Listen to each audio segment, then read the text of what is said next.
Existem armas tão icônicas que não apenas definiram uma era, mas também o mercado daquela época. E se para muitos a Ruger 10-22 parece apenas uma pequena carabina esportiva, na verdade essa arma tem uma história riquíssima. E acima de tudo definiu um mercado para uma categoria de armas.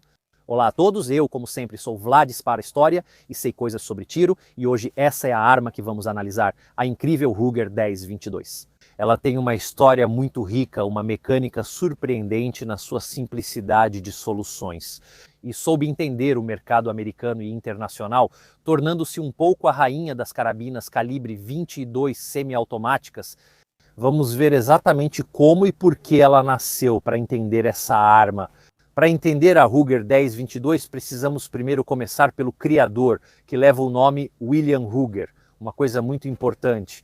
Muitos, uma coisa que me incomoda demais, tendem a escrever e pronunciar esse nome Ruger com o trema alemão e dizem com a boca em biquinho Ruger.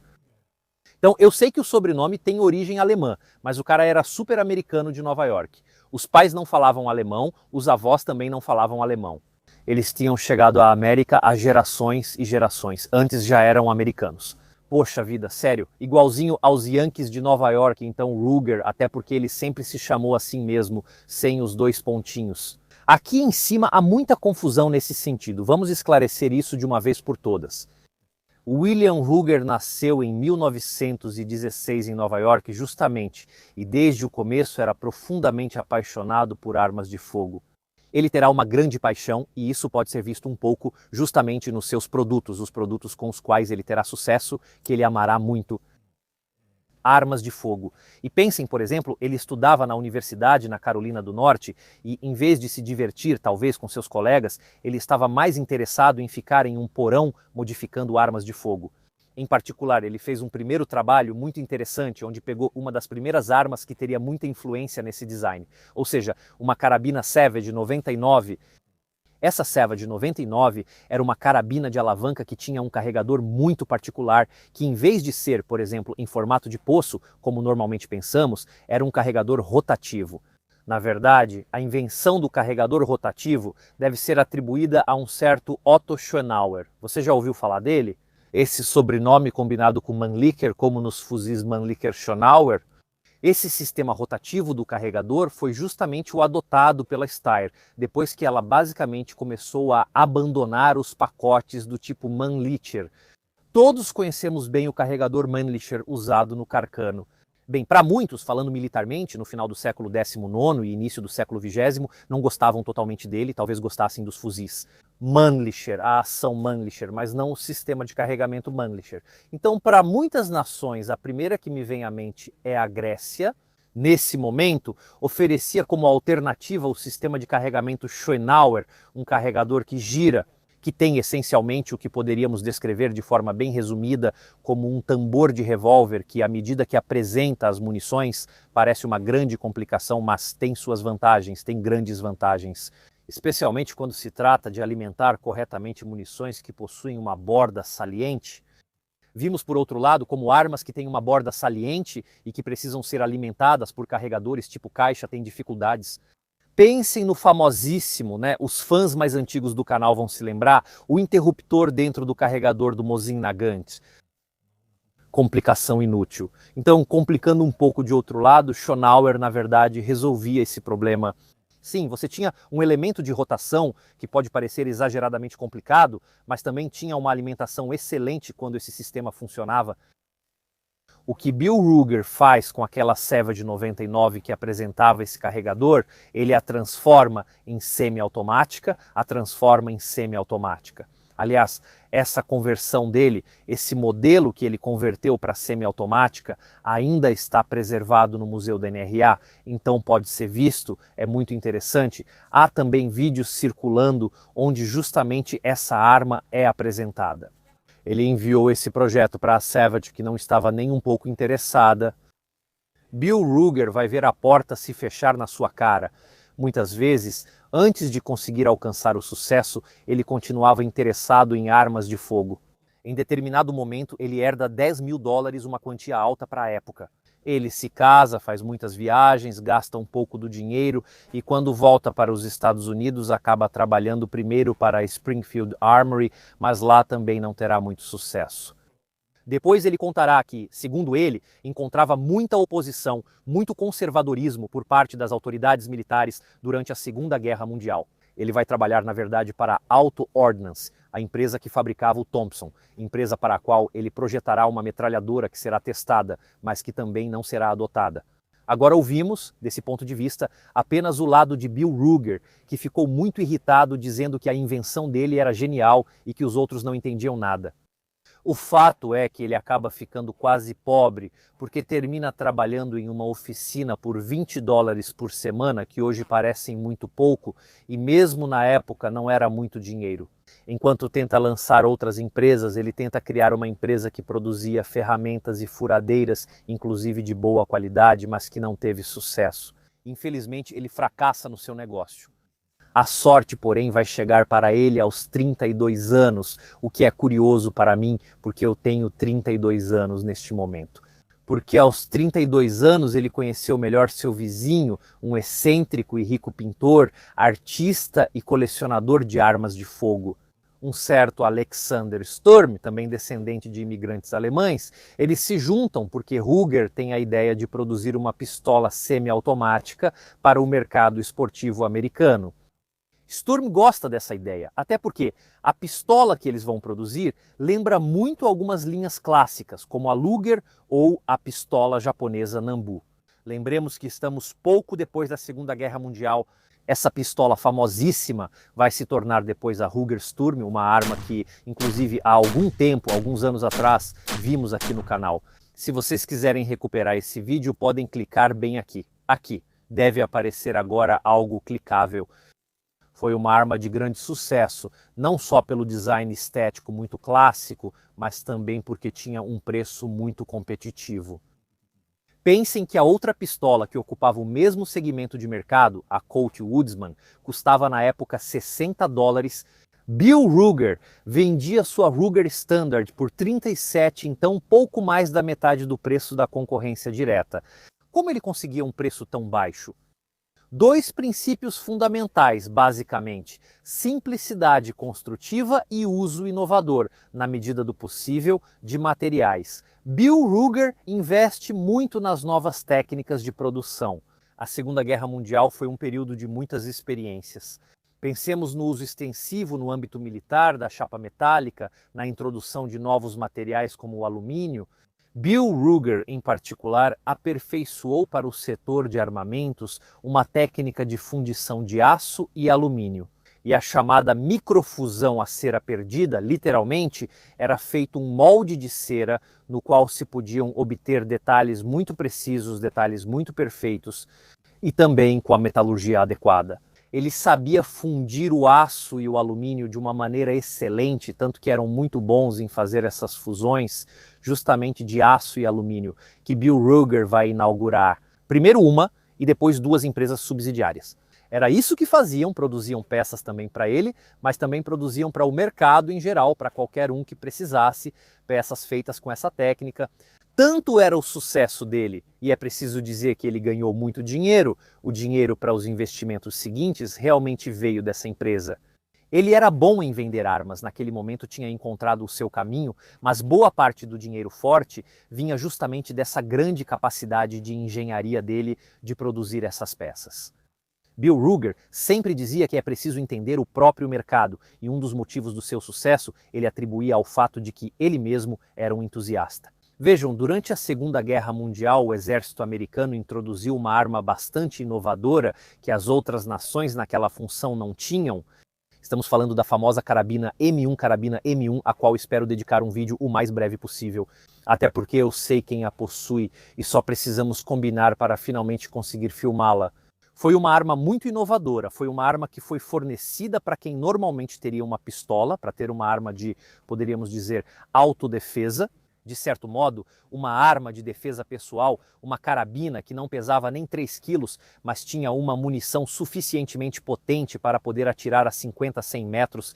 No caso de operadores de outros sistemas de armas, operadores de rádio, pessoal de logística, médicos poderem se defender, a carabina M1 será a arma mais produzida e utilizada pelo Exército dos Estados Unidos. E muitos, portanto, veteranos dessa guerra a conheciam muito bem. Era uma arma leve e extremamente compacta. E vocês sabem o que eles tentaram fazer? Os milhões de veteranos americanos que retornaram aos Estados Unidos tentaram usá-la para caçar. No entanto, perceberam que a munição, a .30 carabina, embora fosse perfeita para fins de defesa pessoal, dentro de certa distância, não dava conta do recado. Talvez até funcionasse muito bem com animais maiores, como javalis ou cervos, e aí entra em cena Bill Ruger. Enquanto isso, Alexander Sturm havia falecido. De fato, ele tinha controle total da empresa, além de agora também ter o dinheiro. E ele propôs uma carabina que está intimamente ligada a esta aqui, que vamos ver agora, a Ruger .44 pelo calibre que era o 44 Magnum. Já uma munição bem mais potente, que podia, com as cargas certas, se virar com animais maiores em comparação ao .30 carabina. Também aqui, para sua arma, ele vai usar essas peças obtidas por fundição, mas, por exemplo, ainda vai ter problemas com o carregador, porque, por exemplo, vai usar um carregador tubular. Bill Ruger afirmava que, para essas armas terem sucesso, elas precisavam ter, tanto quanto possível, um visual tradicional. Ele não queria carregadores que ficassem aparecendo, não queria que uma arma de caça tivesse a aparência de uma arma clássica de caça. E a única maneira de conter uma certa quantidade de munição era usar um carregador tubular que lembrava, ainda que de longe, certas armas do Velho Oeste. E junto com essa Ruger, 44 pouco tempo depois, ele pensou em desenvolver paralelamente uma carabina em .22, porque havia muitas pessoas que tinham comprado a Ruger 44, mas as munições eram caras. Havia muito recuo e havia espaço no mercado para uma arma desse tipo. Não havia muitas carabinas semiautomáticas calibre .22 em circulação. Principalmente não havia carabinas que lembrassem uma arma extremamente popular, ou seja, a carabina M1, e principalmente não havia armas que pudessem, em um pacote muito compacto, conter muitas munições. E eis que Bill Ruger já reclamava em 64, por exemplo, um famoso jornalista de uma revista popular de caça nos Estados Unidos, que a única coisa que, maldição, Otto Schonauer não fez foi fazer com que o exército americano adotasse seu carregador rotativo. Porque aquele carregador rotativo é bonito demais e o deixava obcecado. Ele começou a trabalhar nessa ideia. Até porque a .22 é uma munição com aro saliente. Se você conhece certos carregadores de .22, eles parecem bananas, esteticamente muito feios de se ver. Ele colocou 2 dos seus principais engenheiros para resolver esse problema e eles resolveram o primeiro grande desafio, o coração da ação. Um carregador rotativo que pode parecer estranho para nós, mas o interessante é que tem capacidade para 10 tiros. Em um pacote tão compacto em termos de altura, conseguir colocar 10 tiros, onde um carregador reto, provavelmente de fileira única, teria sido muito mais longo e saliente, permitindo assim não tanto uma solução mecânica elegante, mas permitindo uma estética elegante, permitindo a arma. Agora vamos entrar no corte. Este é de polímero, mas antes era de madeira, que ainda está disponível. Para quem quiser comprar, tem visual clássico. E, repito, Bill Ruger entendia o mercado. Ele sempre dizia que se você não entende o mercado, se você faz pesquisas de mercado e pergunta para as pessoas o que elas querem, você está no mercado errado.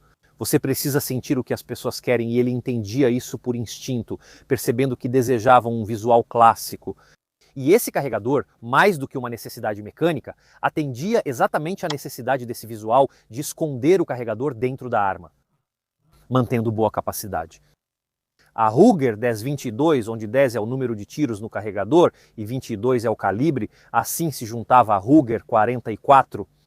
Aliás, as duas muitas vezes eram vendidas juntas. Havia até anúncios que diziam: olha, com esta que parece uma carabina M1 você vai caçar, e com esta outra, que tem a mesma ergonomia, você pode fazer o mesmo. Você pode treinar, pode praticar, pode levar seu filho para atirar, por que não, como é normal fazer nos Estados Unidos. e essa arma chegou até a superar o sucesso da Ruger 44, tornou-se imediatamente extremamente popular. O carregador tubular, carregador rotativo, não era a única inovação. Ela tem outras duas coisas muito interessantes que vamos ver um pouco melhor assim que a desmontarmos. Antes de tudo, ela tem um cano que não vou dizer que é quick change, fácil de tirar, mas tem um sistema de fixação muito particular que permite uma remoção relativamente fácil com poucas ferramentas. Isso foi feito não tanto para torná-la modular, mas por causa de como era construída, pois os receptores dessa arma eram de alumínio. Enquanto o cano precisa ser obrigatoriamente de aço, existe um problema de produção. Quando essas partes são unidas, o receptor com o cano deve ser bem fixado ao receptor, muitas vezes são unidos antes de serem finalizados. Ou seja, aqui temos um brunimento que deve ser aplicado de qualquer forma para preservar o aço. Esses brunimentos geralmente são aplicados depois que os dois elementos são combinados. Pelo simples motivo de que, para fazer esse processo industrialmente, muitas vezes é necessário segurar firmemente os equipamentos. Não posso simplesmente desparafusar o cano. Entendi que usam máquinas específicas. Se eu fizesse o acabamento antes, as máquinas danificariam, então primeiro junto as peças e depois finalizo o acabamento. O problema é que, se o receptor for de alumínio e o cano de aço, eu não posso aplicar o mesmo procedimento de acabamento. Traduzindo, eu não posso uni-las primeiro e depois fazer o acabamento, eu preciso primeiro fazer o acabamento e depois uni-las, e foi assim que esse patente especial foi inventado. Esse bloco AV que veremos depois, para tentar fixar o cano ao receptor, o que teve como consequência o fato de que qualquer empresa podia produzir canos para a Ruger 1022. Foi uma das primeiras armas no mercado, destacando-se por ter um cano facilmente removível, algo que não deve ser subestimado. Não rapidamente, mas com certeza facilmente. Outra coisa que ele fez foi integrar aqui, dentro do receptor, um sistema para desacelerar o ferrolho. De fato, a cadência de tiro sem esse sistema de desaceleração seria particularmente alta, e isso foi feito para aumentar a confiabilidade. O problema geralmente são os carregadores, que não apresentam munição rápido o bastante para um ferrolho rápido. Porque as .22 como ciclo de disparo são muito rápidas. A Ruger 1022 é uma das mais lentas do mercado até hoje, justamente porque é um sistema que a deixa mais lenta, mas por ter um sistema que a deixa mais lenta, ela também pode ter uma mola bastante forte, o que contribui apenas para a confiabilidade, e essa foi, acima de tudo, a grande reputação da 22 de outubro. As 1022 não eram apenas armas esteticamente agradáveis, não eram apenas armas para as quais é fácil encontrar componentes, eram armas e ainda são carabinas extremamente confiáveis. Esta provavelmente é uma das .22 mais confiáveis que existem no mercado até hoje. Sobre esta, ela foi elogiada, amada e aclamada ao longo das décadas por muitas pessoas diferentes. Tem um mercado tão rico neste momento? O que vocês acham da 1022? É possível montar uma sem usar uma única peça da Ruger? Dá para encontrar tudo, mas obviamente é mais difícil. Na Itália pode ser difícil achar canos ou ferrolhos, mas ainda assim há todos os tipos disponíveis. Aftermarket. Foram criados carregadores maiores, como os de 25 tiros em formato banana que ficam expostos, mas todos fizeram isso. Realmente pode se definir como a Glock das carabinas em calibre 22, e o sucesso dessa arma, quanto mais você olha, quanto mais analisa, é totalmente merecido. É uma daquelas coisas que você olha e diz, caramba, foi feita de forma realmente inteligente. Então vamos mover a câmera, assim damos uma olhada em como ela é por dentro. Até porque acho que vocês querem ver um pouco dessas patentes das quais estamos falando. Já que estamos no stand de tiro, vamos testá-la e iniciar nosso tour pelas inscrições como sempre. Como podem ver, ainda estão aqui os adesivos com os quais a arma foi vendida. Esses coronhas assim na armeria, evidentemente são da Ruger, o proprietário realmente os deixou. Ele gosta assim, gosta de se gabar de ter realmente uma arma muito bonita. As inscrições, como vocês veem, além do número de série, o calibre, como dissemos, 1022, significa que há 10 tiros no carregador calibre 22. 22 LR. Obviamente, por um período também foram produzidas em 22 Winchester Magnum, mas não são mais fabricadas porque não são nem um pouco populares. Ruger, Newport, New Hampshire, EUA. Do lado direito, por outro lado, no ferrolho, como vocês podem ver, está repetida a marca da empresa. Já que vocês vão me perguntar com certeza como podem ver, vou reforçar isso. Durante o teste de tiro, usamos um Red Dot da Vector Optics, com também um magnificador que pode ser removido rapidamente para acessá-lo. Pessoalmente, prefiro sem magnificador. Mas por um motivo simples, vou dizer durante o teste de tiro. Para mim, a coronha é um pouco curta e esse magnificador fica um pouco perto demais do meu olho. Não está na distância focal correta para a minha ergonomia em particular. Notamos também que essas miras estão montadas em um trilho. Falando das miras, se não forem montadas em um trilho, das miras ópticas, aliás, esses trilhos algumas armas têm, outras não. Existem realmente várias configurações diferentes da Ruger 1022. Normalmente na frente há uma mira simples e aqui mais à frente uma alça de mira. Também pode ser usada com esse pontinho, sei até onde dá para ver agora. Para uma aquisição um pouco mais rápida, além da visão bastante moderna da arma. E para algumas instituições tecnológicas muito modernas, que já mencionamos um pouco e agora vamos ver melhor, na verdade a configuração é bastante tradicional quando você pensa que essa coronha, que é de polímero muito leve, pode ser tranquilamente de madeira também. O visual e a textura são bem tradicionais e ela pode ser desmontada como uma arma de forma tradicional. Eu quase esqueci de mais dois comandos que temos. Temos o botão de liberação, a liberação do carregador, que é este aqui, bastante grande. Este, aliás, é outra peça adicionada pelo proprietário, porque o botão de liberação original é bem pequeno. Com isso, porém, assim você pode alcançar facilmente o carregador de 10 tiros, o carregador rotativo de 10 tiros. Temos então esta barrinha aqui, que nada mais é do que um Hold Open manual. É um ponto crítico na arma, pois gosto muito dos Hold Open, especialmente nas .22. Vou dizer porque ele impede ainda mais de fazer o disparo a seco no último tiro, então o percussor se desgasta um pouco menos.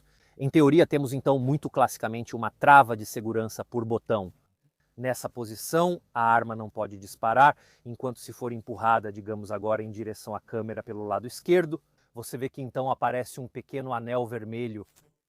Estamos prontos para atirar e, obviamente, todos sabemos para que serve, temos o gatilho da arma. Além disso, voltando atrás, repito que existem muitas variantes e variações dessas armas, muitas mesmo. Ela é muito clássica nesse visual, nesse aspecto, nessa configuração, e agora vamos desmontá-la. A desmontagem dessa arma é bastante tradicional, apesar de conter elementos inovadores em sua construção. Um dos motivos de sua popularidade é justamente esse aspecto tradicional. Veja, precisamos começar a desmontagem tirando a abraçadeira do cano. A abraçadeira que na verdade é de plástico. Podemos desparafusar o parafuso Allen. Vamos ver se... Pronto, nem precisa tirar ele todo. É só remover a abraçadeira assim. Aliás, talvez estritamente falando, nem parece que o cano vai a algum lugar sem a abraçadeira. Então talvez nem seja necessária. Entre aspas, temos também outro parafuso que mantém a coronha junto com a ação. Vamos desparafusar e teremos que separar. Desculpem, preciso trocar a chave Allen, como podem ver. As armas modernas talvez às vezes precisem de menos ferramentas, mas aí eu penso no bom e velho Palas, onde eram necessárias várias diferentes e não posso reclamar. Desparafusamos, tiramos esse parafuso. O parafuso da ação não é muito longo, mas é relativamente comprido, entre aspas, porque precisa justamente segurar a ação e mantê-la dentro. A coronha, vamos colocar também esse parafuso de lado aqui e agora. Talvez o único truque? Atenção, precisamos retirar a coronha neste momento.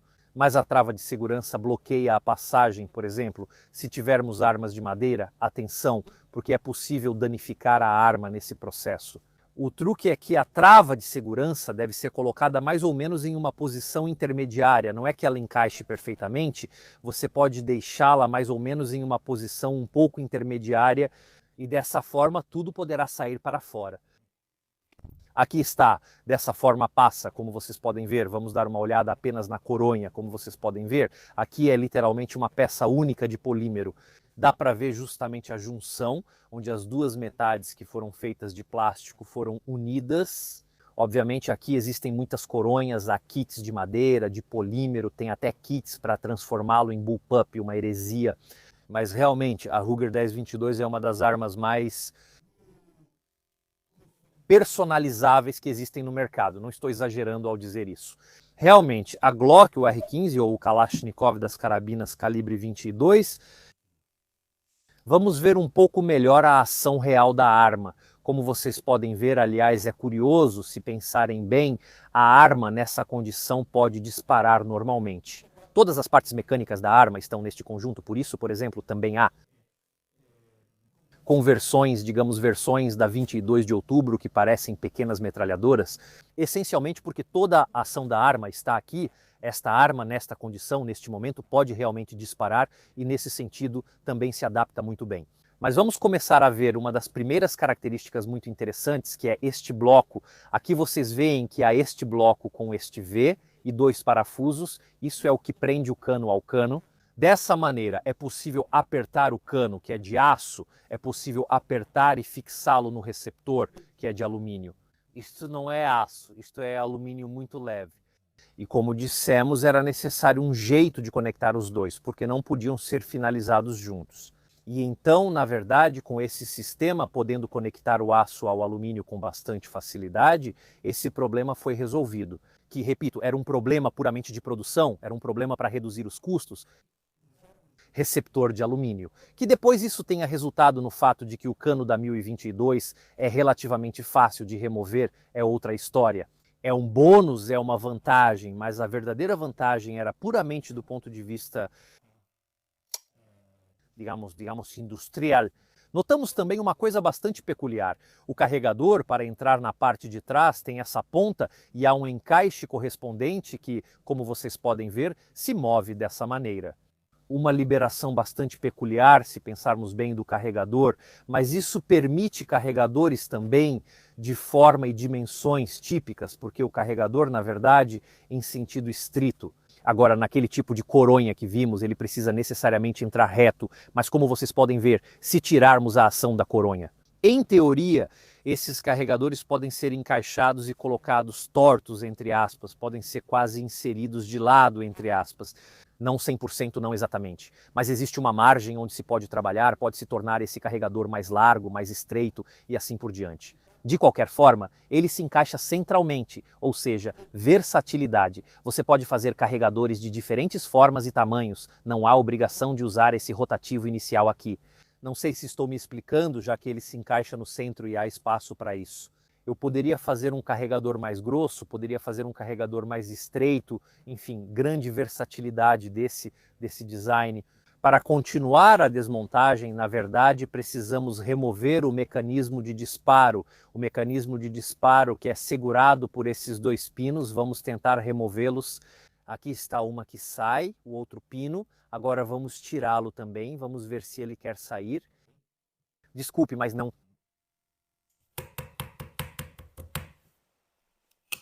Ah, aqui está, desculpem, talvez o corte, mas eu estava tendo dificuldade para tirar. Aqui está a outra, o outro pino, idêntico ao primeiro. Dessa forma, na verdade, podemos remover o mecanismo de disparo, que também é uma unidade completamente independente, separada. Assim, podemos ver também os elementos, como por exemplo o hold open manual. Aqui, o hold open manual se levanta e segura o ferrolho e, obviamente, o cão da arma. Um mecanismo de disparo comum em ação simples, a trava de segurança que bloqueia fisicamente o gatilho. Como vocês podem ver, esta parte do receptor é de plástico. Agora elas são feitas de plástico, mas esta era originalmente feita de alumínio, sempre utilizando essa famosa técnica de microfusão. Porque é uma peça que não digo que seja extremamente complicada, mas relativamente complicada. Fazê-lo usinando, por exemplo, a partir do aço, teria sido muito mais difícil, enquanto com as técnicas corretas, justamente de fundição, nas quais Bill Ruger era excelente, se torna muito mais simples. Desse ponto de vista, vemos também um pouco melhor neste momento a ação, o modo de recuperação da arma. Como vocês podem ver, posso puxar o ferrolho para trás, o ferrolho que para, vejam, a este pino e o ferrolho para neste pino. Mas ele também faz uma coisa muito interessante, porque a parte de trás do ferrolho tem, na verdade, um pequeno plano inclinado quando o ferrolho se move contra esse pino.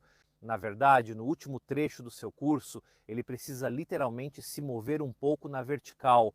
Isso provoca bastante resistência no movimento ao se mover, desacelerar dessa maneira e retomar o movimento, essa desaceleração com a adição desse movimento vertical, poderíamos dizer, e a necessidade de desacelerar e acelerar novamente. Desculpem, fechando-se ao realizar esse movimento vertical. É a razão que desacelera o ciclo de disparo da arma.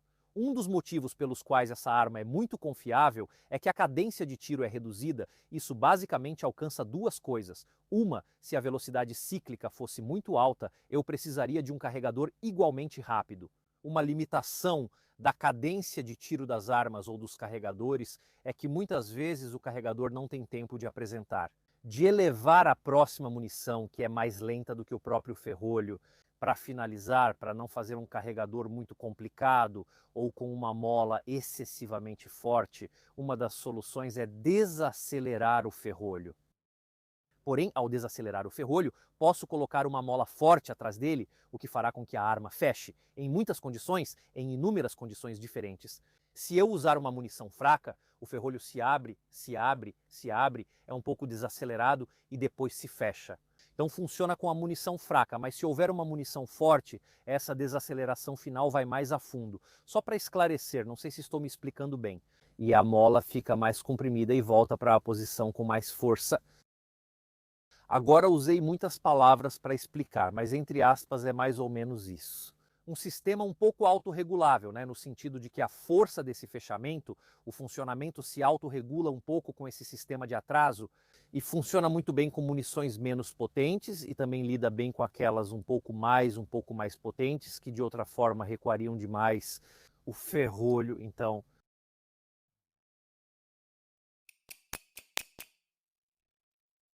desculpem se não dá para ver muito bem, mas estou tentando tirar esse pino de plástico.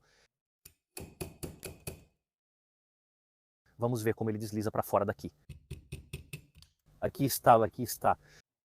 Fui informado de que este não é o pino original, é um pedaço de polietileno, usado porque o pino original foi perdido em um belo dia, quando o proprietário tentou desmontar esta arma. Mas vamos deixar de lado, não vamos perder isso para ele.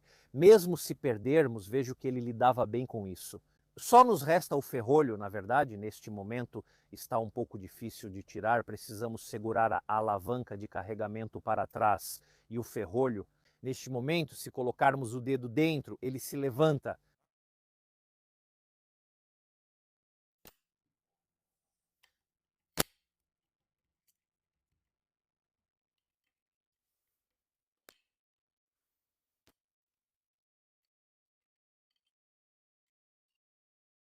E vai querer sair para fora.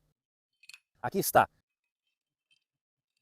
Conseguimos, precisamos improvisar um pouco. Assim temos o ferrolho da arma, a alavanca de carregamento que se encaixa nesta posição, controla fisicamente o ferrolho com a mola de retorno. São duas unidades separadas. Agora não vamos remover o cano, porque é um trabalhão desparafusar esses parafusos. Não quero estragar o eventual espaço, o headspace que já está presente nesta arma. Pensei nisso mais como uma troca rápida de canos, mas com certeza é uma troca facilitada. É um trabalho possível de fazer em casa, mas como exige habilidades de armeiro, só recomendo se for realmente necessário. O que acham? Assim você pode acessar o espaço aqui da arma para completar a limpeza. Remontar é um pouco chato, na verdade, principalmente porque o problema está justamente no ferrolho da arma, porque precisamos conseguir colocar a alavanca sem que ela saia da posição, pronto, e só assim podemos colocar de volta corretamente o ferrolho da arma. Vamos ver se conseguimos.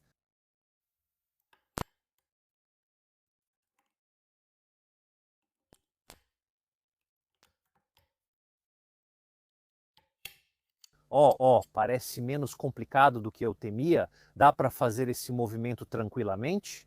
Vamos colocar de volta o pino, esse aqui, o pino artesanal que segura o obturador no final do curso.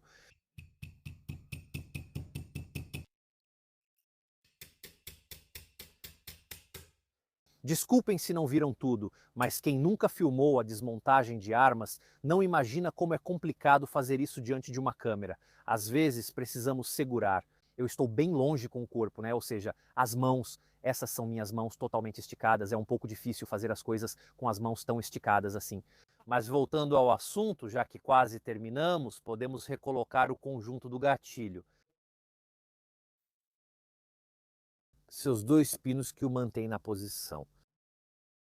Colocamos primeiro o da frente, desculpe, o de trás, já estou me confundindo com os termos mais simples. Pronto, entrou.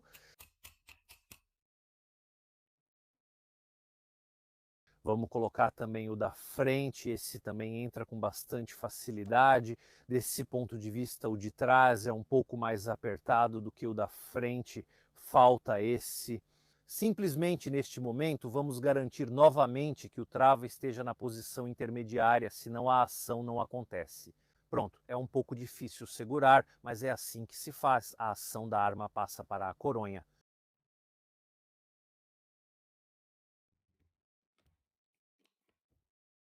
Aqui estamos, muito bem, perfeito. Assim podemos recolocar o parafuso que segura a ação. Então, dona Parafuso, entre gentilmente. Vamos entrar.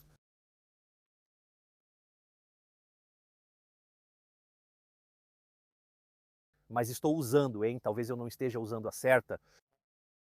Ok, definitivamente, essa é a chave Allen correta. Rogério, meus senhores, vocês poderiam ter feito uma coisa, não dava para usar só uma ferramenta para manter tudo junto? Apertamos muito bem, só falta colocar uma abraçadeira de volta.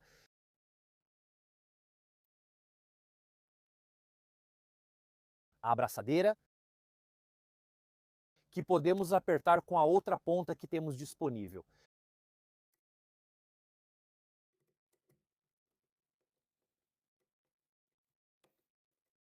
Aqui estamos. E aqui está a arma como nova. Aliás, ao manusear o ferrolho, esse método simples atrasa um pouco mais do que o normal. Porque eu abro, abro. Mas chega um certo ponto no final do curso que eu realmente sinto outra posição, como se houvesse quase outra mola para vencer. Mas sabemos que não há. Mas é simplesmente aquele formato do pino que interage com o obturador em si, que pode se mover um pouco na vertical. Até porque nós o movemos para desmontá-lo. O que dizer? Vamos tentar. Então vamos dar alguns tiros com esta Ruger 1022. Já vimos como funcionam os carregadores. Aqui temos um de 10 tiros, o clássico rotativo da Ruger. Vamos inseri-lo e acionar o ferrolho. É bem simples. Obviamente ela não tem hold open, então não confie em algo que não existe. Vamos mirar. Temos um alvo de ferro a cerca de 50 metros.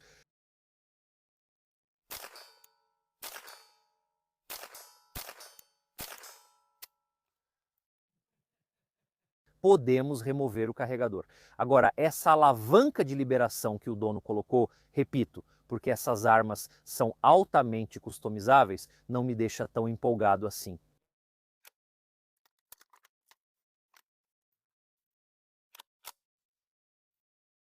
Vamos sem o magnificador, que aliás é a distância focal.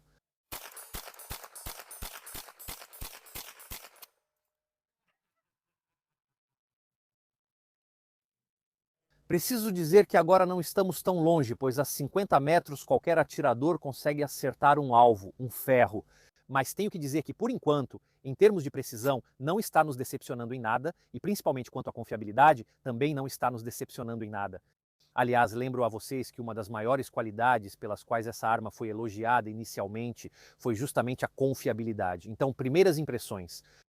Primeiramente, ela é muito leve. Não que se espere tanto assim de uma .22 em termos de peso, mas faço questão de destacar isso. É uma arma muito leve, retomando aquelas linhas famosas da carabina M1. Se eu tiver que fazer uma crítica, na minha opinião, é o comprimento da coronha no momento em que a empunhamos. Mas lembrem-se de uma coisa quando me encontrarem, por exemplo, nas feiras ou nos estandes de tiro, muitos se surpreendem com isso. Mas eu sou um pouco mais alto e grande do que pareço pela câmera, pelo simples motivo de que não sou magrelo. Mas eu tenho 1,91 metros e francamente os braços um pouco longos. O pedal para mim é um pouco curto, mas nada, digamos que seja impossível de lidar desse ponto de vista. O gatilho é bom, mas não é de competição, ou seja, não é adequado para isso. Se pensam em usá-lo para vencer competições de bench rest calibre 22, não é o ideal. Existem armas mais adequadas para esse propósito, mas para aquilo que ela foi criada, ou seja, o plinking, o tiro puramente recreativo, que poderíamos chamar assim.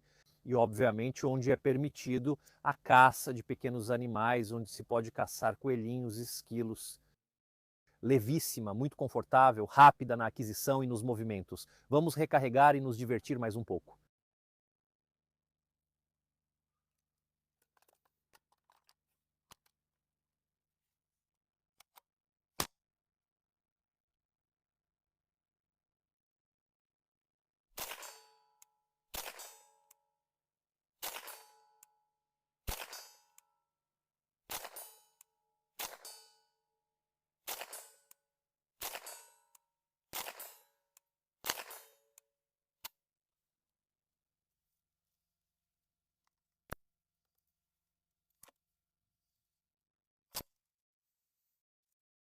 O legal dessas armas. Não, você olha e pensa que é quase um brinquedinho.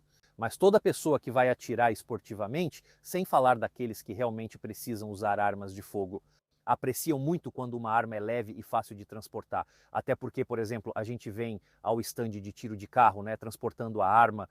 Mas muitas pessoas falam tanto de militares em geral, mas também, por exemplo, de caçadores. Esta droga de arma em geral, eles têm que carregar muitas vezes por longas distâncias. E depois, atirar é relativamente pouco desse ponto de vista, e ao atirar com essa arma, também se aprecia a ergonomia da carabina M1. Aliás, pequenos spoilers, vai chegar. Eu prometo que também vai chegar a carabina M1, que inspirou, como dissemos, a Ruger 1020 e 2. É realmente uma arma confortável se você tem muitas coisas para fazer, outras coisas para carregar. Uma carabina desse tamanho, perfeita para o uso a que se destina, é fantástica. Não, Bill Ruger foi realmente inteligente ao ter entendido isso. Essa fatia do mercado. Vamos atirar mais alguns tiros. Notem que eu nem estou colocando os protetores de ouvido, porque ela é realmente silenciosa. Com essas munições e com o cano longo, às vezes a carabina, aquela de calibre 22, fica assim sob essa bela chuvinha. Colocamos o carregador dentro da arma, nos aproximamos da nossa Betac, talvez coloquemos o magnificador, vamos ver.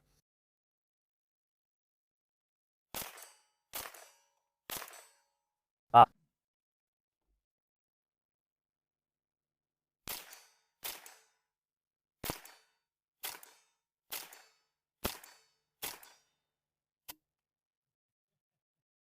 de verdade, a única coisa que talvez falte nela é um hold open, mais do que tudo, não para uma recarga rápida. Sabe, muitas funcionalidades das armas, muitas vezes, na minha opinião, são um pouco mal interpretadas. Existem coisas que são úteis, mas também são úteis por outros motivos. Vamos imaginar um hold open numa arma dessas, para que serviria?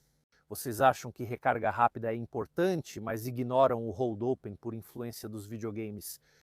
Quando penso no hold open das .22, me vem duas coisas. Primeiro, a inspeção da câmara de explosão, porque no momento em que o ferrolho fica aberto, eu tenho uma maneira muito rápida de inspecionar a câmara de explosão e deixar a arma em uma condição que eu sei que não está pronta para disparar. Mas em segundo lugar, se eu disparar muitos tiros e não contar, no último o percussor bate no cano. O velho problema das .22 que não se deve fazer disparos a seco. E um hold open ajuda um pouco com isso, mas é uma complicação a mais. Este aqui agora, antes que vocês comecem a comentar, tem um hold open manual. Muitas armas têm hold open manuais. Recentemente recebi um comentário sobre a FN 1900. Eu disse que não é um hold open, tem um manual.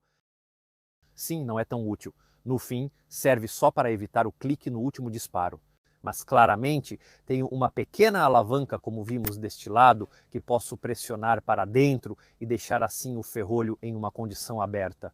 Útil justamente, talvez só para inspeção, mas não para preservar ao máximo o percussor. Mas vocês sabem quando o percussor não se danifica? Quando disparamos? Então vamos carregá-la novamente e dar mais alguns tiros.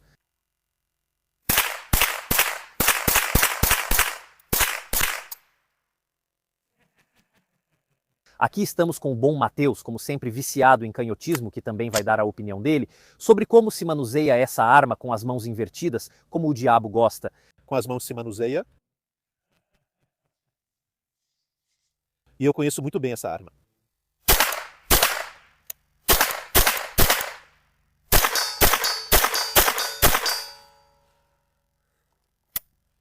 Não entendo o que você acha difícil nessa manobra. De qualquer forma, é assim. Então, não me faz mijar de alegria. Esse liberador de carregador, aliás, vamos falar, é aftermarket, não original, tá ouvindo? Não vale nada. Aftermarket é impresso em 3D. Não se fala essas coisas, mas tudo bem. Mas é uma coisa totalmente relacionada. Sim, brincadeiras à parte, antes que a The Ghost chegue, senhorita ligada, é possível liberar o carregador. Assim, opiniões reais. Ah, então eu adoro isso.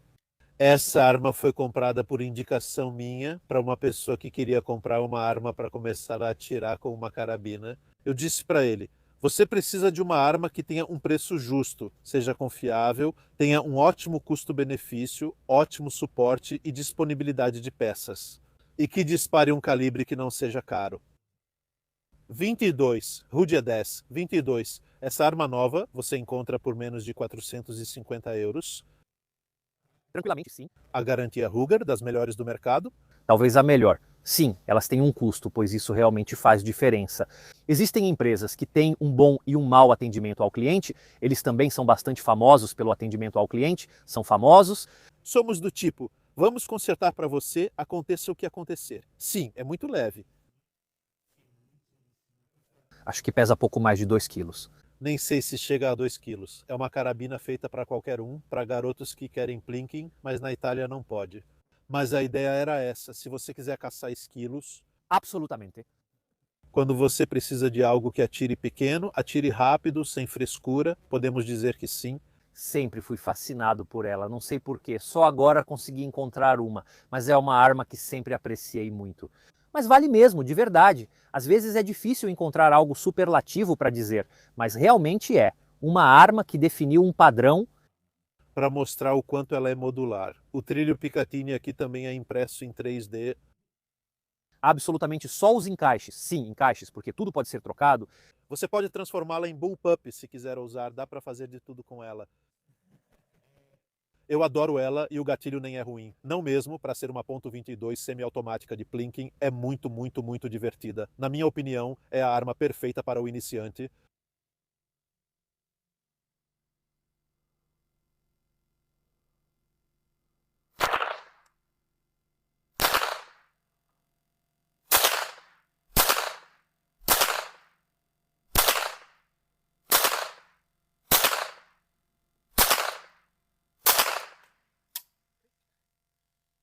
Tem um descontinho especial para vocês? Aliás, ela está se comportando muito bem, está um pouquinho, não está perfeitamente ajustada. Isso é culpa do dono? Não está perfeitamente ajustada, no sentido de que está um pouco alta. Está bem centralizada, mas está um pouco alta. Testamos antes no papel, mas tirando isso, a arma tem uma precisão excelente. Ah! Ouviu como soa? Eu gosto de fazer os ferros soarem. Lembrem-se que quando usarem os ferros, vocês precisam controlar bem os cantos onde acontecem os ricochetes com os ferros. É divertido brincar com isso, mas também é muito divertido errar.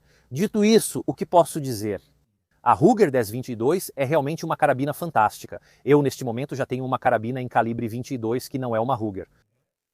Mas se eu tivesse que ter uma semiautomática nesse calibre, com certeza seria essa. Esse é realmente um clássico atemporal e há um motivo verdadeiro pelo qual fez tanto sucesso. São armas relativamente fáceis de encontrar, relativamente baratas, que têm um mercado de acessórios impressionante. Como já falei para vocês, em teoria dá para montar literalmente uma 1022 sem usar nenhuma única peça da Ruger. Claramente, isso é só em teoria, porque obviamente na Itália vocês precisam ter canos registrados, todas essas coisas, mas falando só teoricamente, mecanicamente falando, no mercado você encontra tudo, tudo mesmo. Porque toda empresa viu, pegou, copiou, readaptou e fez acessórios. Por que ela? Porque realmente é uma arma muito bem pensada. Existem esses produtos tão simples que realmente mostram o gênio por trás da pessoa e como foram pensados. Muito bem. Se ela é produzida há tanto tempo, dos anos 60 até hoje, tem um motivo. Obrigado a todos por terem assistido a este vídeo. Como sempre, agradecemos antes de tudo a quem torna esses vídeos possíveis, como o proprietário desta arma que hoje nos emprestou para podermos testá-la. Se vocês tiverem armas interessantes para eu testar, podem vir aqui ao stand Sir Despesa ou ao tiro Segno de Legnano. Quanto às armas curtas, me escrevam. Sou sempre grato a quem pode contribuir para participar do canal. Obrigado também a todos que apoiam diretamente no Patreon e nas assinaturas do YouTube o canal. Sem vocês, fazer essas coisas seria muito difícil. E já adianto uma coisa, em breve farei um evento que vou anunciar. Já falei algo por aí, mas vou anunciar um evento muito importante e darei acesso prioritário às vagas limitadas que existem, justamente para quem me apoia diretamente. Se quiserem contribuir de graça, me fazendo um grande favor, na verdade considerem deixar um like, um comentário e se inscrever no canal, fazer essas coisas no YouTube. Falar sobre armas de fogo não é fácil, há muita oposição justamente por parte da plataforma e do público um pouco mais amplo que não gosta muito de armas de fogo. Então, se pudermos convencê-los de que, na verdade, não estamos fazendo nada de errado, vamos fazer isso. Para mim, isso me ajuda muito. Por hoje é só e nós, como sempre, nos vemos na próxima.